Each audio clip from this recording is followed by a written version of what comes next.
La défense des plages des côtes de la Manche et de la mer du Nord est un point essentiel dans la conception de la fortification du mur de l'Atlantique. Les obstacles devaient rendre presque impossible l'accostage à marée haute et ainsi obliger le débarquement à marée basse et la traversée de la plage sous les tirs allemands. Situés en avant des bunkers de la défense côtière, de très nombreux obstacles de plage ont été positionnés le long du mur de l'Atlantique, surtout à partir de 1942, afin d'empêcher un débarquement allié qui devenait de plus en plus probable. Il en existe plusieurs types, positionnés en plusieurs vagues, afin d'arrêter successivement les barges de débarquement, les chars, les véhicules et les hommes de troupe. Certains obstacles ont été conçus et fabriqués avant la guerre, et d'autres ont été improvisés par les troupes chargées de défendre les côtes. Pieux d'arrêt en bois surmontés de mines, de lames d'acier ou de charges de démolition, portes belges, mines castrantes, tétraèdres en béton et en métal, hérissons tchèques, pyramides en béton, dents de dragon, rails curtoirs, chevaux de frise, tétrapodes, murs et fossés anti-chars, le tout relié par des kilomètres de fils de fer barbelés. À la fin de l'année 1943, le général Erwin Rommel, qui vient d'être nommé inspecteur général de défense côtière, effectue une inspection des défenses du mur de l'Atlantique du Danemark vers la France. Il constate qu'il n'y a pas suffisamment de mines et d'obstacles sur les plages et décide au début de l'année 1944 de renforcer la côte en multipliant les obstacles de toutes sortes dans les mois qui précédèrent le jour J. On distingue principalement deux types de pieux, les pieux simples avec explosifs divers et les rampes d'arrêt ou de renversement avec explosifs et lames d'acier.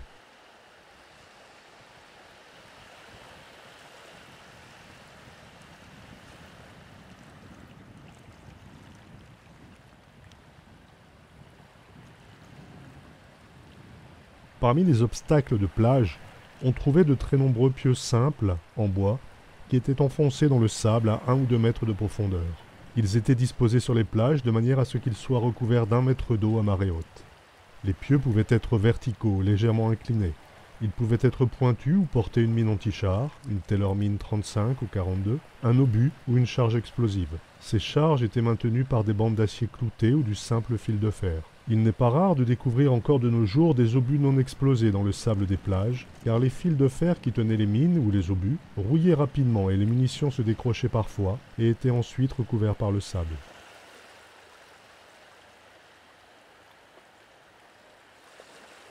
Les mines avaient la réputation d'être insuffisamment étanches, donc assez peu efficaces. Afin d'éviter ou de retarder leur chute et de renforcer leur étanchéité, les mines étaient recouvertes de coal-tar, un goudron de houille très visqueux.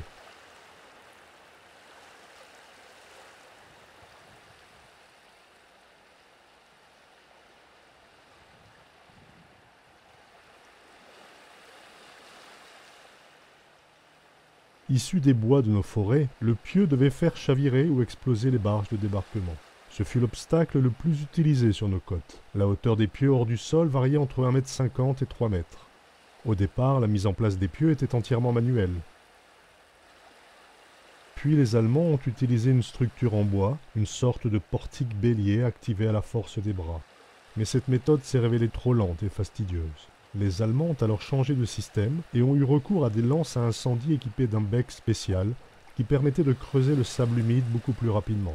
Les pieux en bois étaient alors introduits dans le sable grâce au jet à haute pression de ces lances, ce qui a permis de gagner un temps considérable pour la mise en place de milliers de pieux. Les pieux anti-débarquement en bois ou en métal étaient installés le plus souvent par les soldats allemands afin que les détails de défense ne soient pas connus précisément de la population dans laquelle se trouvaient des résistants. Ce dispositif était bien sûr complété par un enchevêtrement de fils de fer barbelés, destiné à gêner la progression des personnels contraints de quitter les barges de débarquement endommagées. Un autre obstacle en bois immergé à marée haute est la rampe d'arrêt ou de renversement. Elle est constituée de troncs de bois supportés par des pieux. Les M-Balken pouvaient être dotés de mines anti-char, Taylor mine 35 ou 42, et également de lames en acier de type ouvre-boîte, le plus souvent situées sur la partie haute de la rampe. Les lames crantées en acier étaient destinées à déchirer les coques des barges et détruire les chalands de débarquement. Placé avec le pied dirigé vers la mer, selon un angle de 35-40 degrés par rapport au sol, le pieu principal de 30 cm de diamètre faisait 8 à 9 mètres de long, avec environ 6 mètres et demi apparents. L'assise était assurée par 2 renforts placés en oblique et solidarisés par des bandes d'acier cloutées, et parfois par 1 ou 2 poteaux verticaux supplémentaires. Les poteaux de support faisaient environ 4 mètres de long avec un enfoncement de 2 mètres dans le sable.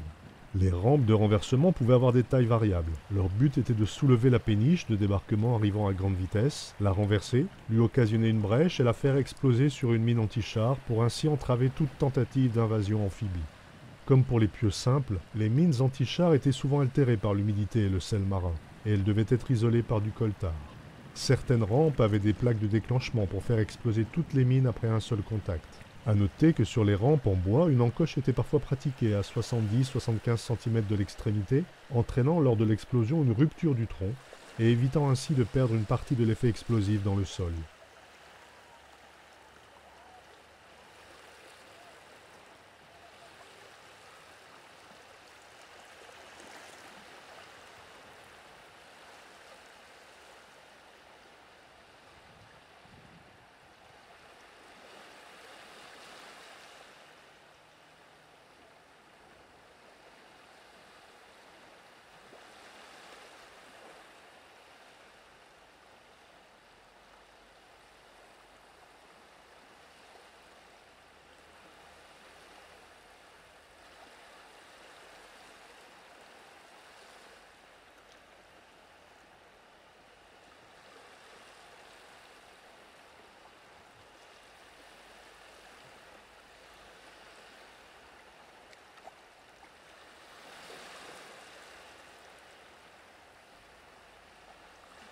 Les rampes étaient placées à 5 mètres l'une de l'autre, généralement sur 3 lignes principales situées à 20 mètres, 100 mètres et 140 mètres de la laisse de basse mer, afin d'être au minimum couvertes par 50 cm d'eau à marée haute. Mais bien sûr, il s'agit d'une disposition théorique, qui dans la pratique a subi de multiples adaptations.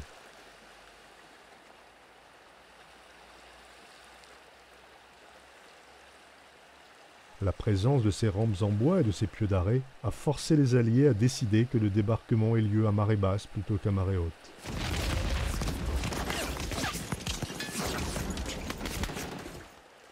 Les pieux verticaux de plage ou poteaux anti-débarquement ont souvent été appelés à tort asperges de Rommel.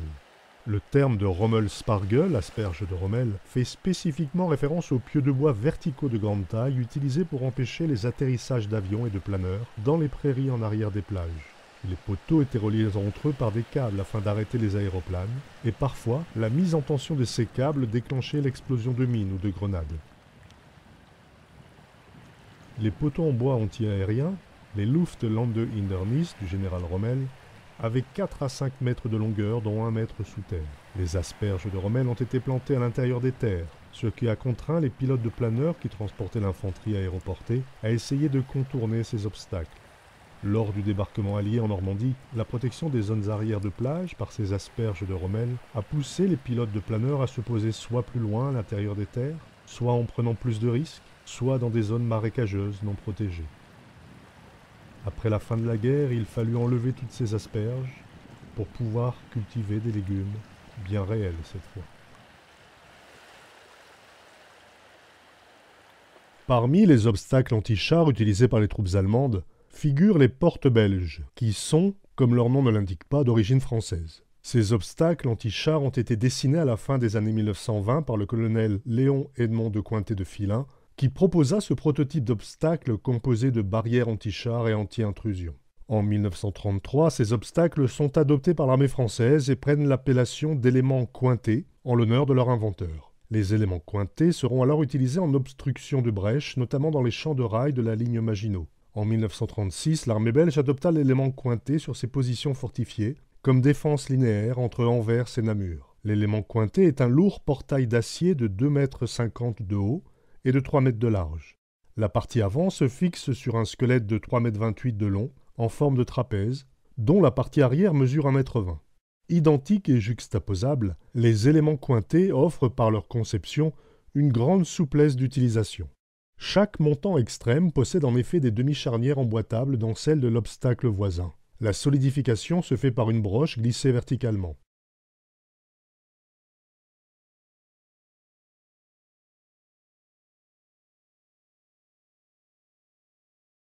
La liaison entre les éléments est renforcée à l'aide de 4 élingues en acier, fixées par des manilles.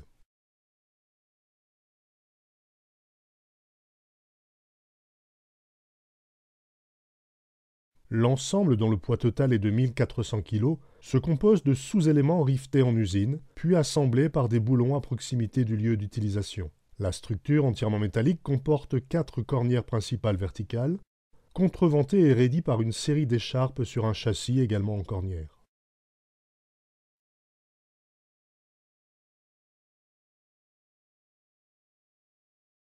L'élément cointé est porté par 3 rouleaux amovibles. Sur la partie inférieure du devant se trouvent 2 rouleaux à axe fixe, tandis que derrière est placé un autre rouleau sur un axe pivotant, permettant une manœuvre à 90 degrés. La dimension des 3 rouleaux de déplacement est variable selon la fabrication. Certains modèles ont des rouleaux identiques, d'autres ont 2 rouleaux avant de 73 cm et un rouleau arrière de 55 cm. Les 3 rouleaux de 30 cm de diamètre sont le plus souvent en tôle d'acier.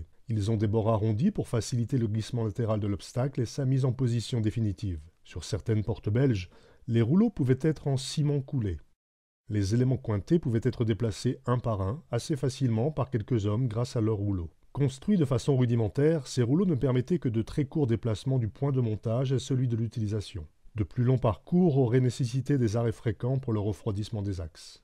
Les éléments cointés étaient placés en groupe dans la direction de l'avance ennemie, afin de former un obstacle anti-char. L'assemblage des différents éléments se faisait à l'aide des charnières latérales et de 4 câbles d'acier. Les éléments cointés, situés sur les extrémités, s'accrochaient avec les câbles d'acier à des supports de béton profondément enterrés. Lorsque ces éléments étaient placés en travers des routes, des voies de chemin de fer, des tunnels ou des ponts, ils étaient maintenus en place par une élingue courant au ras du sol d'une borne cointée à l'autre.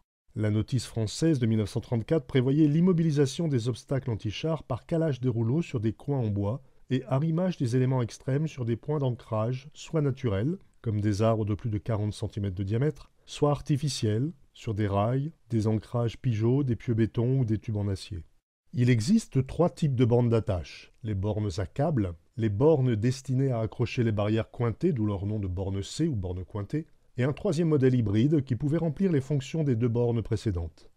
Les premières bornes installées dans les années 1930 en Belgique étaient des bornes à câbles qui permettaient d'attacher des câbles d'acier tendus en travers de la route. Elles étaient souvent doublées pour plus d'efficacité, mais ne permettaient que de bloquer des véhicules légers ou des camions. À chacune de ces interruptions routières, des bornes d'amarrage permettaient au moyen d'un câble de fixer la première et la dernière porte belge, ou de les retirer pour laisser passer la circulation locale en faisant pivoter celle-ci sur ses rouleaux. Elles étaient alors temporairement placées sur le côté en attente de devoir refermer l'ensemble en cas d'urgence. Ces bornes cointées en béton sont placées à chaque extrémité à des endroits à interdire. Elles sont souvent doubles, dans le sens de la hauteur, afin de mieux maintenir la porte belge. Les bornes et massifs des éléments cointés étaient coulés sur place. Les bornes cointées doivent leur phénoménale résistance à la traction et au choc, au fait qu'elles soient renforcées intérieurement par une poutrelle d'acier noyée dans un massif de béton enterré sous elle. Les flancs sont entourés d'une chape en forte tôle galvanisée pour empêcher l'effet de cisaillement du câble. De plus, leur forme tronconique inversée force le câble qui les entoure à rester à leur base. Il n'y a donc pas de mouvement de levier qui pourrait arracher la borne. Le 3e modèle de borne est un modèle hybride qui pouvait remplir les fonctions des 2 bornes précédentes. On pouvait donc accrocher un câble d'acier supplémentaire à l'élément cointé. Les essais réalisés prouvèrent l'efficacité du système. Un char de combat arrivant sur un mur de porte belge était arrêté grâce à l'élasticité des éléments cointés unis entre eux. Les câbles situés aux extrémités ayant une résistance de 37 tonnes et ceux reliant les obstacles entre eux une résistance de 21 tonnes, l'ensemble était suffisant pour résister aux assauts des chars légers de l'époque. Peu après sa mise en place dans l'armée française en 1933, l'armée belge adopta le système cointé en 1936. Sur le modèle belge, 8 barres verticales ont été ajoutées sur le devant de la porte afin de bloquer le passage à travers les éléments cointés de l'infanterie ennemie, ce qui oblige les fantassins ennemis à les escalader, les mettant ainsi à découvert sur sa crête. Le 2 septembre 1939, le lieutenant-général Vandenbergen décida d'appeler ces obstacles anti-chars élément C, l'initiale du nom de leur créateur. Le ministère belge de la Défense fit fabriquer près de 75 000 éléments C dans 28 usines, afin de protéger les entrées des fortifications, les ponts et les routes à la fin de l'année 1939. Si elles avaient été associées toutes ensemble, elles auraient pu former un mur de fer de 225 km. Le 10 mai 1940, 73 600 pièces avaient déjà été fournies par l'industrie, soit mises bout à bout, 221 km. Elles se trouvaient sur la célèbre ligne de défense KW, entre Koningswijk et Wavre, dans la portion Louvain-Namur, mais de façon interrompue. La ligne KW constituait la principale ligne de défense contre l'invasion allemande dans le centre de la Belgique entre Anvers et Namur. La ligne KW était constituée d'une série de bunkers de combat, de bunkers de communication, de fossés anti-chars et de très nombreux éléments cointés. Malheureusement, le nombre insuffisant de soldats sur cette ligne de défense empêcha une protection efficace en mai 1940, et les soldats du génie allemand parviendront à ouvrir des brèches dans cette ligne, à la contourner et à neutraliser les obstacles installés. On estime donc à 72 000 le nombre d'éléments cointés tombés dans les mains allemandes lors des opérations de Belgique et de France en 1940.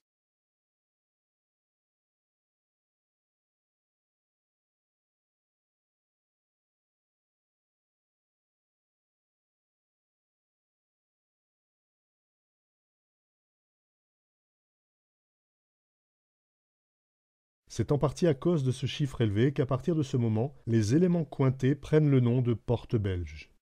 Par la suite, les Allemands les employèrent principalement placés sur les plages, sur le littoral du mur de l'Atlantique. La plupart de ces très nombreuses portes belges ont été placées non reliées sur les plages, acheminées par des attelages de chevaux. Elles étaient positionnées en avant ou en arrière des autres obstacles de plage grâce à leurs 3 rouleaux. À marée haute, elles étaient censées servir comme obstacles immergés contre les barges de débarquement, lesquelles risquaient d'être défoncées par les 3 bras verticaux des portes. Une fois les éléments installés sur la plage, les rouleaux étaient bloqués, ce qui rendait pratiquement impossible le déplacement de l'obstacle et accroissait par la même occasion leur efficacité. Utilisées à l'intérieur des terres, les portes belges étaient positionnées enchaînées afin de défendre les sites importants, comme ce fut le cas pour la batterie de canon de 406 mm Lindemann, à Sangatte, à l'ouest de Calais, où une ceinture d'éléments cointés a été installée.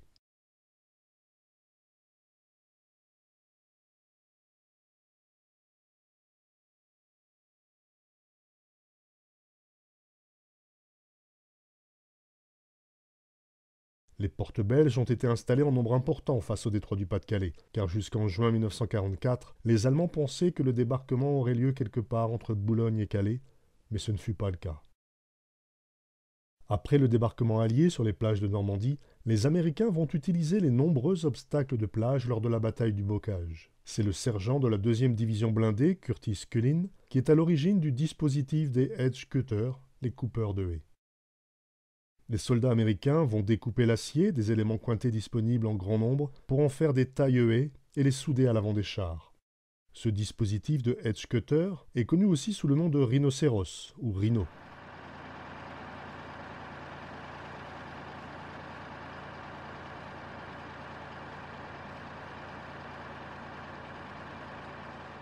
Il a été installé principalement sur des chars M4 Sherman et sur des chars M5A1.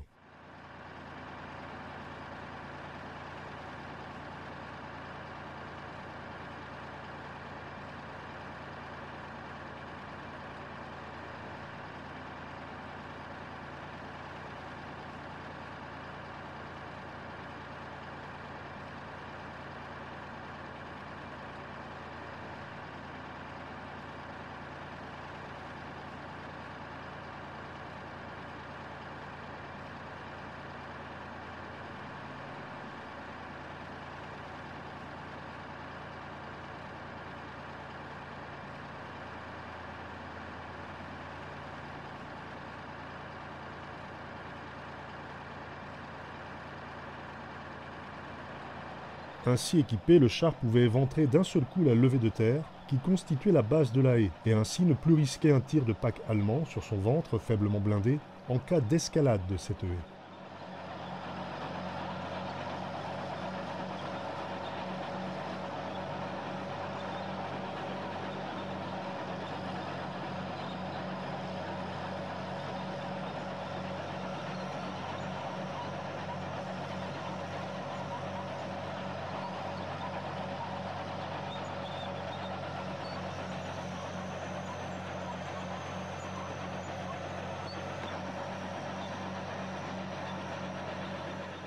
Dans la région, de nombreuses portes belges ont été installées.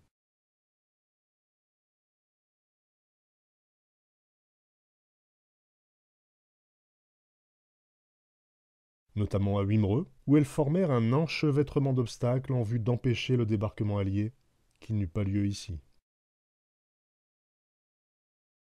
Après-guerre, les portes belges du mur de l'Atlantique furent réutilisées par les agriculteurs. Preuve, s'il en est besoin, de l'efficacité de ces portes belges, leur démantèlement fut complexe et fastidieux et a pris de nombreuses années. Malgré leur recyclage intensif par les ferrailleurs, on en trouve encore dans certains musées du mur de l'Atlantique. Il y en a au moins 5 en Belgique.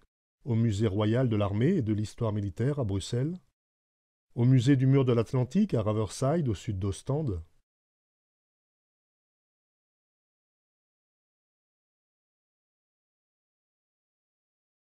au musée des chasseurs ardennais à Marche-en-Famenne, au musée du souvenir 4045 de Malève-Sainte-Marie,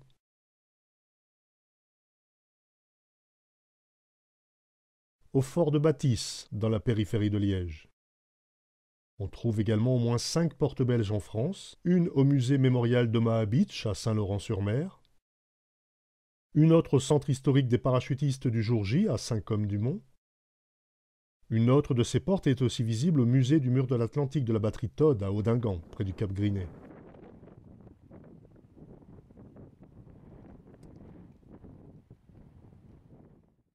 En 2018, dans le Morbihan, après les remous des tempêtes hivernales, plusieurs obstacles ensablés ont réapparu. Une porte belge découverte sur la barre d'Etel, près de la plage de Kerminii, a pu être dégagée et sera restaurée.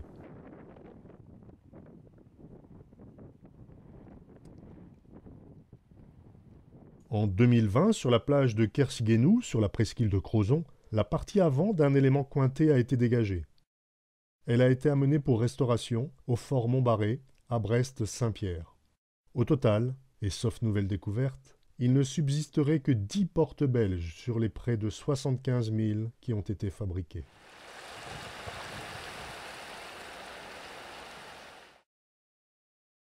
Afin de mettre hors d'usage ou d'endommager les péniches de débarquements alliés, les Allemands utilisèrent des engins explosifs à bascule.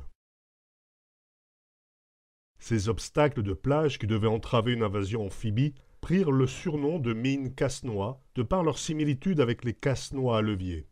La mine casse-noix à bascule est un petit obstacle de construction très simple qui consiste en un cube de béton dans lequel est inséré un rail métallique placé en biais, complété à l'arrière par une mine anti-char, un obus ou une charge explosive.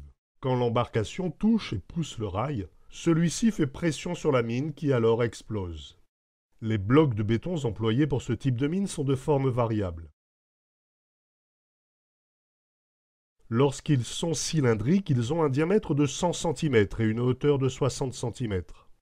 Sur la face supérieure, on trouve le plus souvent un logement creux en forme de T. Sur la face supérieure toujours, on trouve 4 anneaux métalliques servant pour la manutention de ces blocs de béton. En observant avec attention les blocs de béton, on peut parfois trouver une date gravée ou une inscription difficile à identifier et à dater. Il y eut au moins 6 versions différentes de mines casse-noix, activées par le même principe. Ces variations étaient mineures, et on trouvait des mines casse-noix différentes selon les endroits du mur de l'Atlantique. On peut donc les qualifier de variations locales.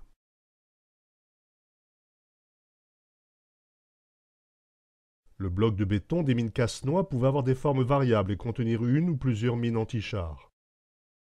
Les mines casse-noix à bascule en forme de H, avec 2 logements séparés sur leur partie supérieure, avaient 2 sens de bascule possibles pour le déclenchement des mines. Les branches du H ont une longueur de 37 cm et la branche centrale 57 cm. L'épaisseur des branches est de 13 cm. Dans chaque branche verticale du H, on déposait une mine plate anti-char. La branche centrale du H recevait un pieu inséré verticalement. Le pieu était libre de basculer en avant ou en arrière vers l'une des branches verticales du H de manière à percuter l'une des mines plates qui explosait, en déclenchant bien sûr la seconde. La mise en œuvre de ces systèmes était difficile. Il fallait rendre hermétiques ces mines destinées à séjourner en permanence dans une eau salée. Différents systèmes furent utilisés avec une efficacité variable. Application de colle-tard et installation de bouchons assurant l'étanchéité du logement où était placé l'explosif. Des variations de ces mines à bascule ont été utilisées, comme par exemple ces systèmes sur rail sans bloc de béton, où on pouvait placer 6 mines anti-chars. Les Allemands utilisèrent très souvent le système D dans leur réalisation de défense de plage. Parmi les autres types de Nussknacker-mines conçus et utilisés, les Allemands utilisèrent des systèmes où une courte poutre en acier ou en bois déclenchait une mine ou un obus d'artillerie attaché à la base. Ils étaient placés de telle sorte que lorsque la poutre était déplacée, l'explosion se produisait. En théorie bien sûr, car en plus de l'étanchéité qui était incertaine, les obus ou les mines utilisées étaient souvent d'anciens explosifs parfois dégradés. Un tel dispositif, déposé en grande quantité sur les plages et associé aux autres obstacles, visait à détruire les navires et engins de débarquement qui heurtaient les pieux à marée haute ou sur le sable. Les Alliés étudièrent tous ces dispositifs pendant la planification du débarquement. Ils reconstituèrent les dispositifs et leur mode de fonctionnement en vue de les contourner sans dégâts ou bien de les détruire.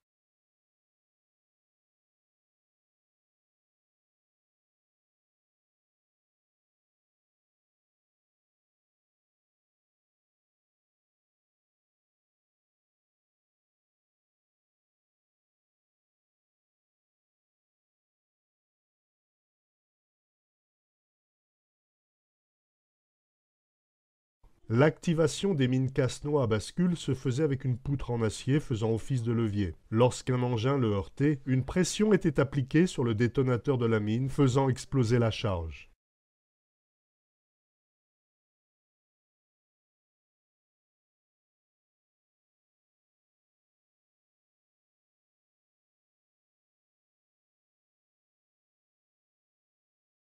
Ces Nussknacker-mines, ces mines casse-noix, étaient équipées de une ou deux mines anti-chars, mais parfois, une grenade supplémentaire de 15 cm était coulée dans le béton, ce qui renforçait alors sa dangerosité. On trouve encore parfois des blocs de béton sur les plages du mur de l'Atlantique. Attention, danger, car même s'il n'y a plus de mines dedans visibles, la possibilité, même faible, d'un explosif à l'intérieur du béton doit dissuader quiconque de vouloir manipuler ce bloc. Laissez faire les démineurs. C'est ce qu'on appelle une opération réussie. 8h52, 9h42, deux explosions retentissent dans 800. Le bloc de défense allemand de la Deuxième Guerre mondiale retrouvé il y a quelques semaines sur la plage est neutralisé par les plongeurs démineurs de la Marine nationale. Il y avait deux mines anti-chars à l'intérieur du bloc de défense qui étaient en état de conservation impeccable. Donc on a procédé à leur destruction après avoir traité le bloc. Une opération délicate qui a duré moins de 3 heures, mais qui a nécessité le confinement de la population dans un rayon de 1200 mètres. Ce matin à 6h30, impossible de rentrer ou sortir de cette zone. Et de nombreux vestiges de la guerre risquent encore de refaire surface au gré des marées. 2, 1, mise à feu.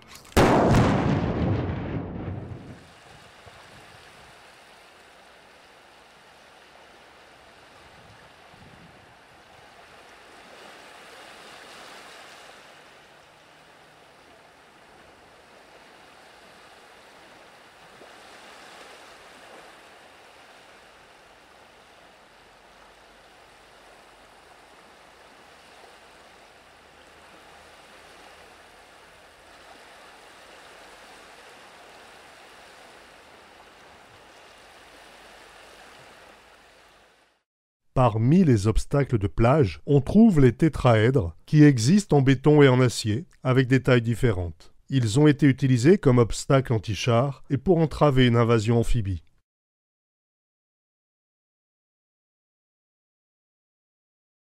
Les tétraèdres ont été beaucoup utilisés avant et pendant la Seconde Guerre mondiale. En 1940, les Allemands en capturèrent un grand nombre lors de l'invasion de la Belgique. En 1944, le Feldmarschall Rommel inspecta les défenses du mur de l'Atlantique, qu'il trouva insuffisamment protégées, et ordonna de le renforcer.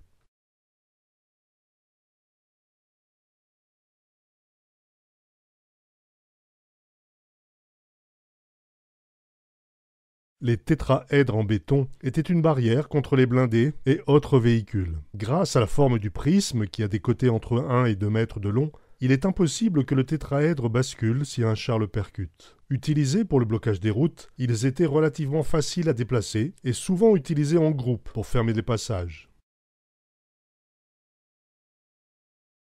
Ils pouvaient être positionnés sur l'estran et être recouverts d'eau.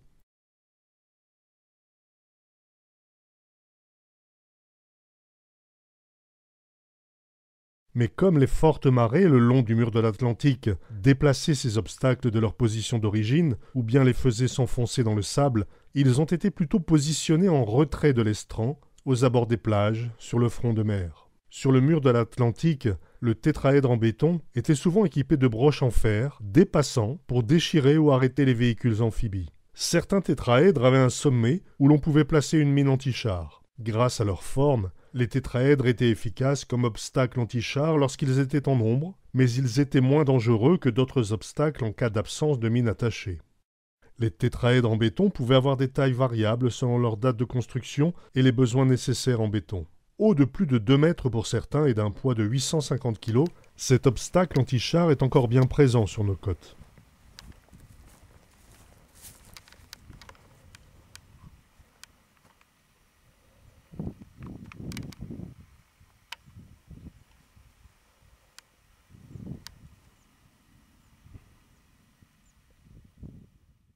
Le tétraèdre en béton est l'un des ouvrages anti-chars le plus répandu sur le mur de l'Atlantique, avec plus de 62 000 exemplaires positionnés sur les côtes françaises.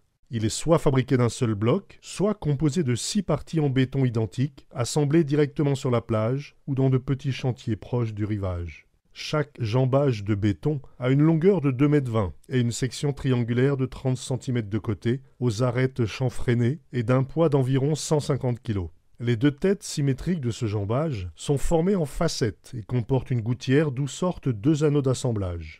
Chaque sommet est composé par la rencontre de 3 têtes assemblées à l'aide d'un fer rond qui passe dans les 6 anneaux ainsi réunis. Le tout est ensuite solidarisé par un coulis de mortier à prise rapide. Au moins un de ces fers coupés en biseau dépasse de 25 cm et forme une pointe dont le but est d'endommager le fond des embarcations.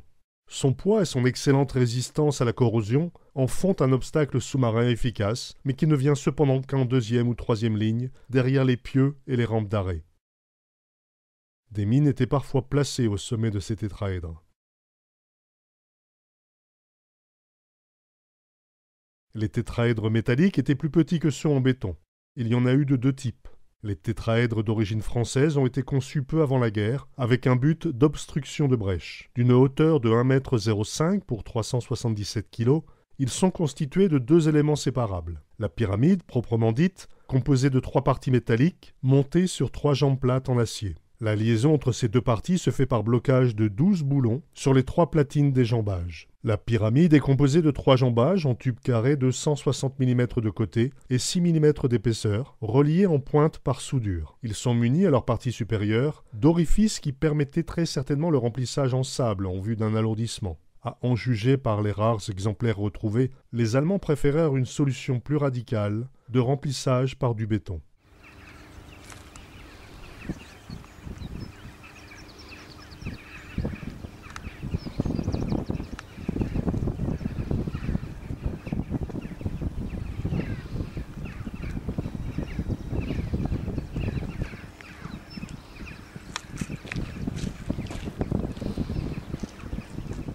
La base des 3 jambes plates en acier est formée de 3 fers en U de 160 mm, croisés, dont la disposition rappelle la forme d'un A surmonté d'un plateau.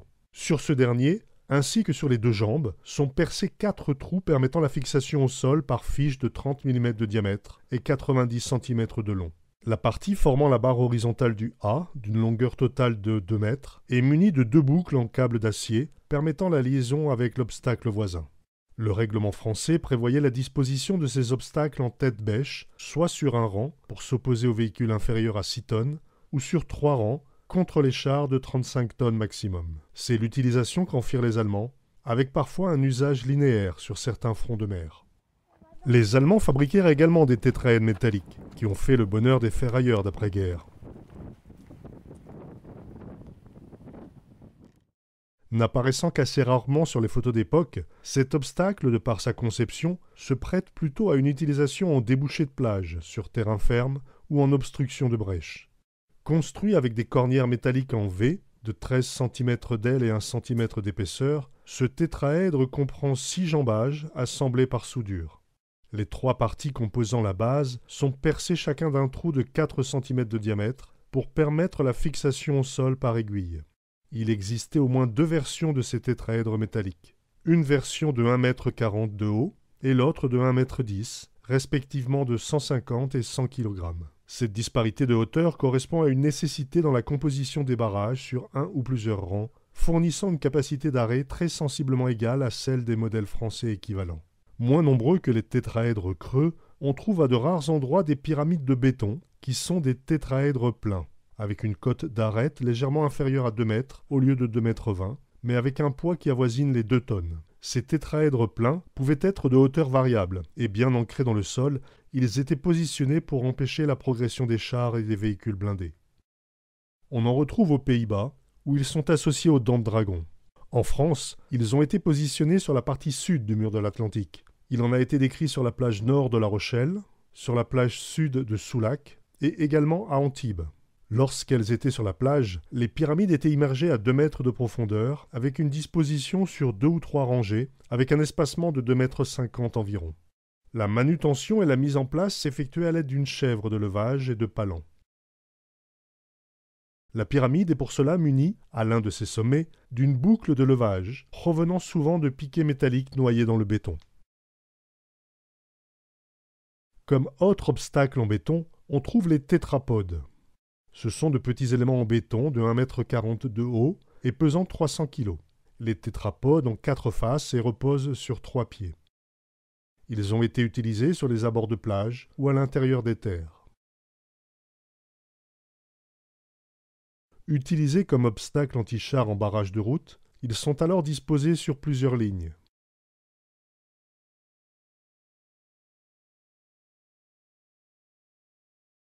On associe à ces obstacles utilisés sur le mur de l'Atlantique les dents de dragon, qui peuvent être assimilées à des tétraèdres pleins, en béton, mais dont le sommet est tronqué.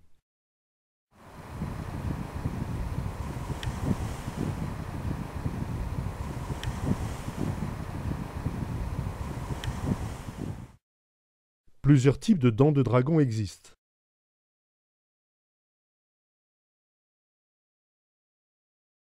Le but de ces dents de dragon était d'immobiliser les chars en les soulevant par l'avant.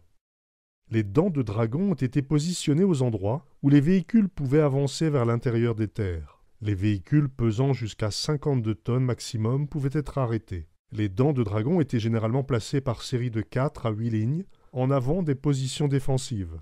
Afin de faciliter leur contrôle par l'artillerie, elles étaient le plus souvent disposées en ligne droite. Les dents de dragon ont été employées en grande quantité sur le Westwall, le mur de l'Ouest, que les Alliés appelaient la ligne Siegfried. La ligne Siegfried est un système de défense qui s'étend sur plus de 630 km, planifiant la construction de près de 22 000 bunkers, des tunnels et bien sûr des dents de dragon. Elle s'étire de Clèves à la frontière néerlandaise jusqu'à Weil am Rhein à la frontière suisse, non loin de la ville de Bâle.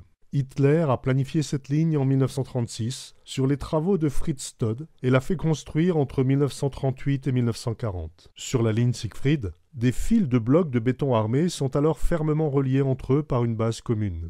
La hauteur de ces obstacles était variable et pouvait atteindre 2 mètres dans certains cas.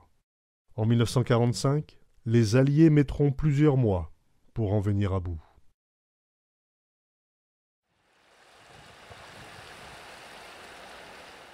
Un des éléments caractéristiques des défenses côtières du mur de l'Atlantique est le hérisson tchèque. Cet obstacle anti-char a été utilisé par l'armée tchécoslovaque pour protéger ses frontières contre une agression. Les hérissons métalliques ont été pris par les Allemands après l'occupation des Sudètes en 1938, puis l'annexion du pays tout entier.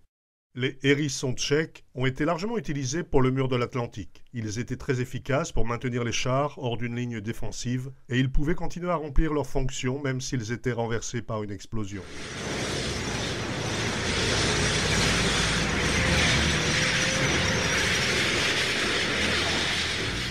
Le hérisson tchèque, Tschechenigle ou cavalier espagnol, est un obstacle anti-char simple à fabriquer, à condition d'utiliser des matériaux capables de résister sans rupture à une pression de 60 tonnes pour une hauteur minimum de 1,40 m.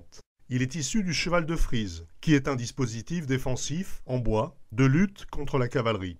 Les hérissons fabriqués par les Tchèques étaient composés de 3 barres d'acier disposées en croix de 1,8 m de longueur pour un poids total de 198 kg. Des versions postérieures faisaient 2,14 m de hauteur et 240 kg. Ces hérissons se distinguaient des premiers par le système d'assemblage, leurs éléments étant soudés au lieu d'être vissés et filetés comme dans les versions initiales. Sur le mur de l'Atlantique, il existe toute une panoplie d'adaptations locales réalisées avec différents éléments métalliques assemblés de façon variée. Bien souvent, les Allemands coulaient un socle en béton à la base de chaque jambage pour augmenter l'adhérence au sol. Le hérisson tchèque se compose de 3 profilés cornières de 14 cm d'aile, 1 cm d'épaisseur et d'au moins 2 longueurs courantes pour les barres, 1,80 m et 2,14 m. Le tout est assemblé par rivetage en usine, avec interposition de 2 équerres en acier pour renforcer leur structure. Les extrémités des jambages sont munies d'écharpes assurant à la fois une meilleure rigidité et une portée supérieure au sol. L'une des cornières avait un œil de 4 cm de diamètre pour permettre le levage. Prévus pour arrêter les chars jusqu'à 12 tonnes, les hérissons tchèques devaient être disposés, selon le règlement allemand de campagne, sur 3 rangs espacés de 1,70 m, soit une profondeur totale de 11 mètres. La présence de crans aux extrémités des cornières s'explique par le fait que chaque obstacle devait alors être lié à son voisin. Cette disposition fut difficilement réalisable sur les plages de l'Atlantique, où furent répartis environ 50 000 exemplaires de hérissons tchèques. Les hérissons tchèques étaient positionnés dans l'eau peu profonde, sur le haut de l'estran. Comme pour les tétraèdres, il fallait contrer la force des marées et des vagues, qui entraînaient parfois ces obstacles loin de leur emplacement initial. Pour éviter ce problème, les Allemands utiliseront plusieurs techniques, rajoutant notamment des socles larges de béton, ou bien des plots de béton coulés autour des pattes des hérissons, afin de garantir qu'ils resteraient en place malgré la marée. Destinés à entraver les avancées militaires, des hérissons tchèques dont les pieds porteurs n'étaient pas scellés dans des blocs de béton ont été positionnés en arrière des plages. Ce sont bien sûr les images du débarquement en Normandie et les films qui ont été réalisés sur ce sujet qui ont laissé les images les plus fortes et indélébiles des hérissons tchèques. Sur la plage, les hérissons tchèques étaient combinés aux autres obstacles anti-péniches de débarquement et anti-chars.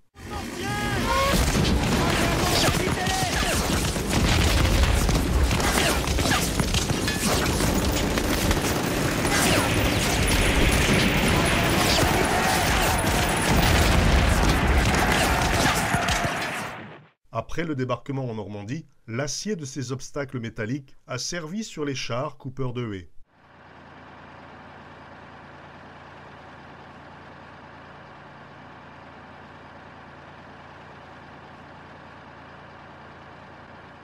On estime que sur les 50 000 obstacles de ce type positionnés sur le mur de l'Atlantique en France, il y en avait plus de 3 600 sur les plages du débarquement en Normandie.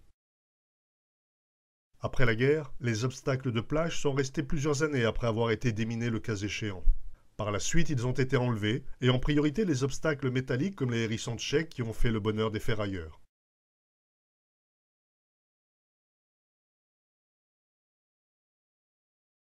Le ferraillage intensif des hérissons tchèques a entraîné une quasi-disparition de cet obstacle typique, que l'on ne retrouve qu'à de très rares exemplaires dans certains musées,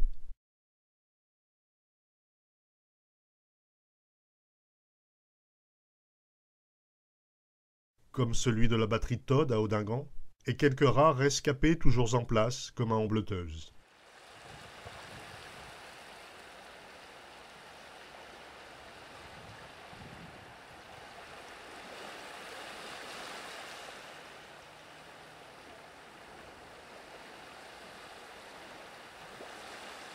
Parmi les obstacles anti-débarquement, on trouve les murs et les fossés anti-chars, ainsi que les rails curtoirs.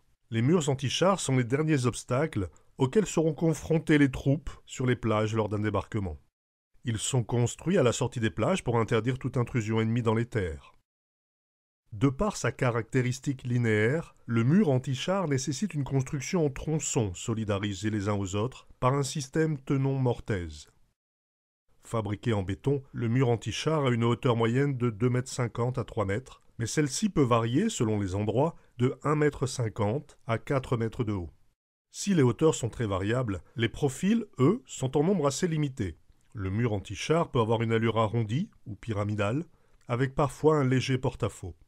Le mur anti-char, Panzermauer, est le plus massif et le plus efficace des obstacles anti-invasion, mais c'est également le plus coûteux en main-d'œuvre et en matériaux. Comme il avait pour but d'interdire le débarquement de matériel et de véhicules lourds, on le retrouve logiquement en fond de plage et en fermeture de brèche ou de rue dans le cas des villes du front de mer. Le mur anti-char épouse la ligne de côte et il est parfois masqué pour être invisible du large. Les dimensions des murs variaient d'un endroit à l'autre selon la nature du terrain à défendre. L'épaisseur pouvait varier de 1 à parfois plus de 3 mètres. La hauteur moyenne était de 3 mètres, mais quand le mur n'était pas précédé d'un fossé anti-char, la hauteur pouvait dépasser 4 à 5 mètres. Le long de notre littoral, les murs anti-chars en béton étaient destinés à bloquer les accès essentiels aux abords des villes. Il y en a eu notamment à Wimereux.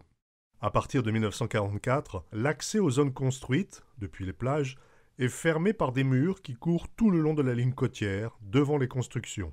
On trouve également un mur anti-char du nord au sud de 800.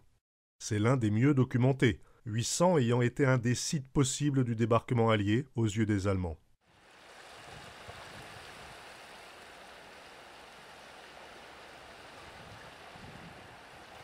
Das gewaltige Kampfwerk unter der Erde nur ahnen lassen, bilden mit dem Gürtel vielfältiger Sperren ein Verteidigungssystem, das als vollkommen neuartig gelten darf.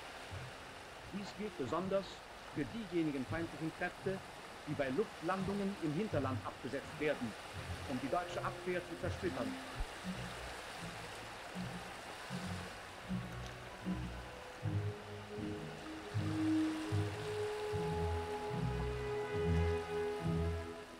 On trouve encore des restes de ce mur anti-char au nord de 800. Il aurait peut-être fallu ne pas détruire la plus grande partie de ce mur, ce qui aurait peut-être évité ou ralenti le recul du littoral à cet endroit.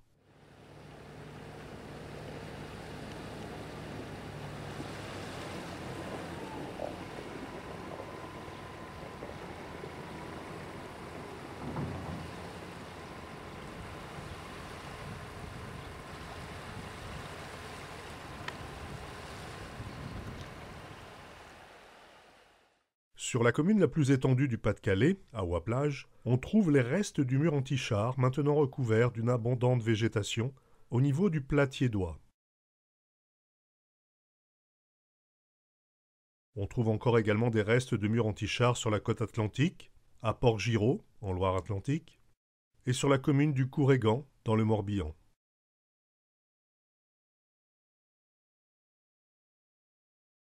On trouve parfois des abris insérés, dotés d'emplacements d'artillerie. Ces petites casemates ont des ouvertures pour le tir du côté de l'ennemi, avec des mitrailleuses ou des armes anti-chars. On peut voir ici le schéma d'un flanquement pour armes automatiques, avec un blindage d'embrasure dans le mur anti-char, afin de couvrir la plage ou la zone protégée. Les murs anti-chars étaient parfois couplés à des bunkers, comme ici en Gironde. Les bunkers couplés aux murs anti-chars étaient le plus souvent des R623, 624, 630, 631 ou bien 642.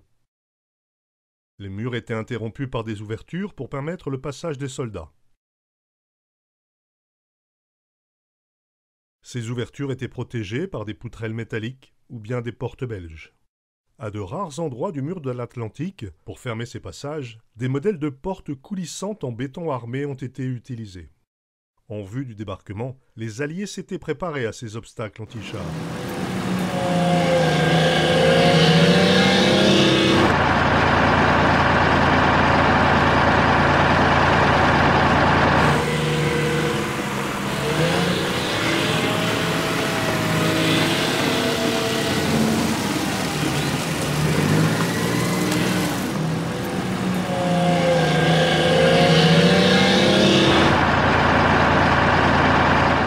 La solution était de détruire des segments de mur afin de réaliser des brèches par tir de canon ou explosion. Les Alliés ont équipé certains chars avec des fascines, des structures composées de branchages enchevêtrés. Ce fagot de branchage avait pour but de combler les espaces devant renverser ou immobiliser les chars. Le fossé anti-char nécessitait moins de matériel pour sa fabrication, mais plus d'énergie et de moyens humains que le mur anti-char. Les fossés anti-chars avaient au moins 3,50 m de largeur et en moyenne 7 à 14 mètres. Ces fossés avaient classiquement une pente de 45 degrés de chaque côté pour empêcher toute remontée du char qui aurait essayé de le franchir. Les pentes étaient parfois recouvertes de troncs d'arbres pour éviter leur détérioration par les ruissellements de pluie, soit parfois ces pentes étaient en béton ou cimentées. Les fossés avaient le plus souvent un tracé en zigzag et des réseaux de fils barbelés dans le fond. Ils étaient bien sûr surveillés et protégés par des emplacements d'artillerie. Si les fossés se trouvaient à proximité de cours d'eau ou d'autres éléments aquatiques, ils étaient dotés de vannes destinées à pouvoir les inonder en cas d'attaque. Les fossés anti-chars ont été aménagés à proximité des positions importantes, comme ce fut le cas autour de la batterie Lindemann à Sangatte, où un mur et un fossé anti-char avaient été construits.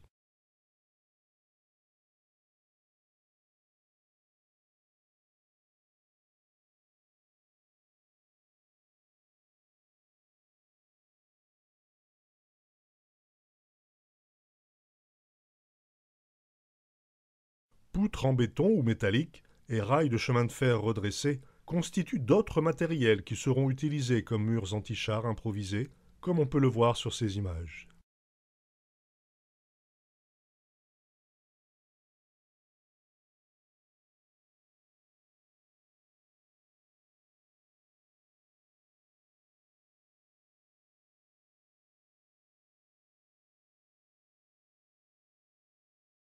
Un dernier élément anti-char retrouvé sur le mur de l'Atlantique est le rail curtoir. C'est un assemblage de rails inclinés et incurvés en demi-lune, permettant le chavirement d'une barge ou d'un char de combat. Cet obstacle métallique allemand, à vocation anti-char, est constitué d'un rail de chemin de fer courbé de manière à ce que sa concavité soit orientée vers le haut et vers l'avant. Le rail curtoir représente une approche différente dans sa conception par rapport à l'élément cointé. À la solution d'arrêt frontal sur une barrière pour les porte-belges, est préférée l'absorption du choc et le blocage du char en position haute, ce qui confère au rail curtoir sa forme très particulière. Techniquement parlant, le rail curtoir est conçu avec des éléments de 5,68 m de longueur, comprenant 4 rails en cornière, espacés d'1,42 m. Il faut donc 176 éléments de rail curtoir pour réaliser 1 km d'obstacle. Il est supporté par un jambage auquel il est fixé par des rivets. Un rail sur deux est pourvu d'une jambe de force en arrière. Sa hauteur est de 2,41 m avec une longueur de 6,41 m. Chaque élément pèse environ 2,8 tonnes, c'est-à-dire 2 fois le poids d'une porte belge. Conçu en 1937 dans le cadre du Westwall pour arrêter les chars jusqu'à 36 tonnes, 8214 exemplaires de rails curtoirs ont été amenés en France. Ces éléments pouvaient être utilisés, reliés les uns aux autres en barrage continu, devant une fortification, ou bien réunis par petits groupes en obstacles de brèche, ou bien même isolés, comme sur les plages.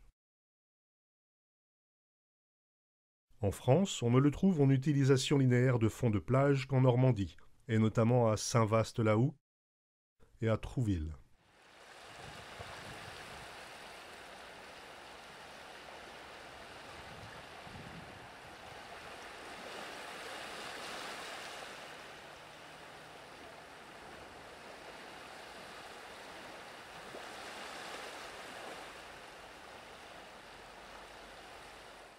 Les obstacles les plus légers du mur de l'Atlantique sont les réseaux de milliers de kilomètres de barbelés qui ont été disposés de 1940 à 1944. À la mer du Nord, 6000 pièces d'artillerie réparties sur des milliers d'ouvrages fortifiés.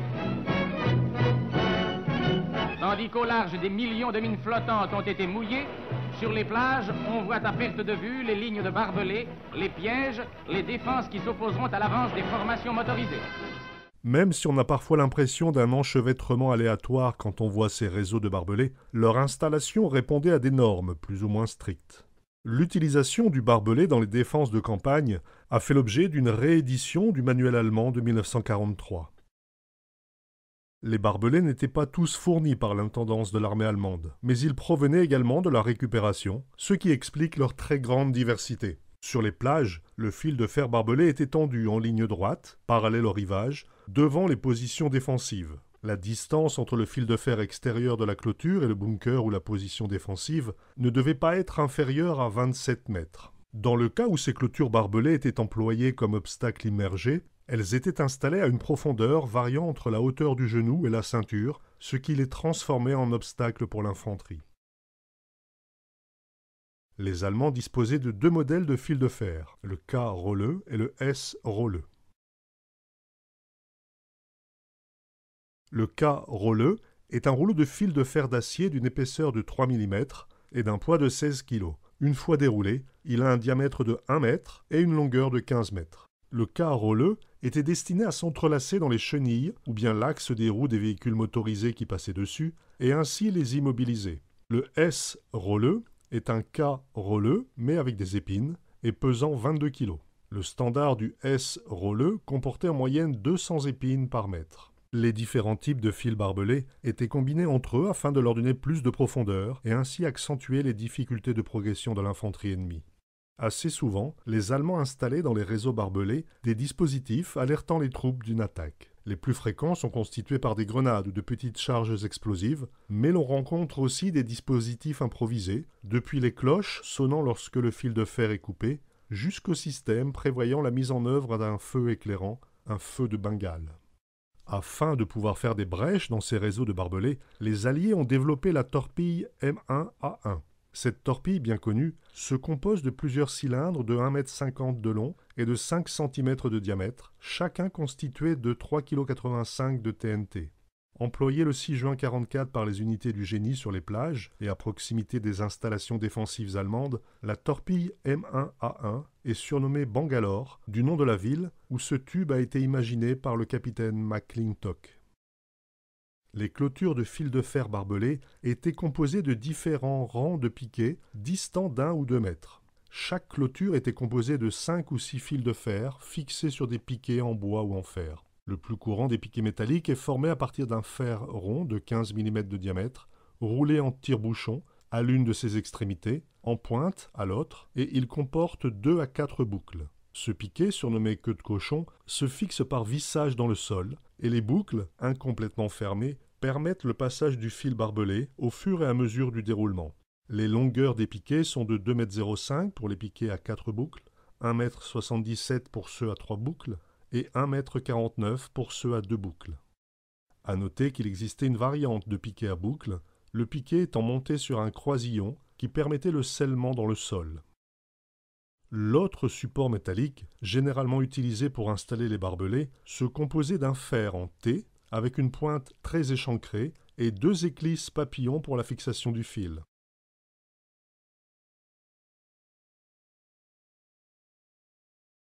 Ce type de piquet existait en 3 longueurs, 95 cm, 1,70 m et 2,10 m.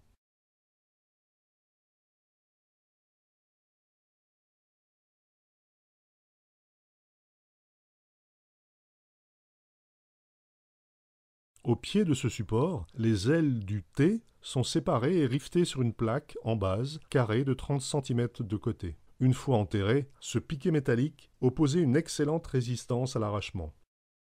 On trouve également une variante plus courte de ce piquet métallique. Pour le grand modèle de 3 mètres de hauteur, il y a un appui de renfort postérieur. Le piquet et son appui étant fixés sur une embase de 30 cm sur 70 cm. Ce type de poteau était destiné à recevoir un grillage en plus des fils de fer barbelés.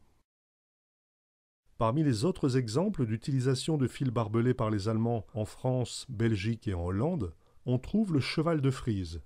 Le cheval de frise, utilisé pendant la Seconde Guerre mondiale, dérive de ceux connus depuis le Moyen Âge. Il est formé de poutres aiguisées d'environ 1,60 m, assemblées en croix et solidarisées par une poutre longitudinale de 2 mètres, assurant la stabilité de l'ensemble.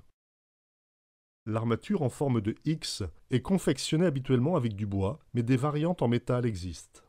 Ces chevaux de frise étaient utilisés pour boucher les passages provisoires aménagés dans les réseaux de barbelés, afin de permettre le passage des personnels, ainsi que comme barrière ou herse pour empêcher l'accès des positions défensives aux chars et autres véhicules ennemis.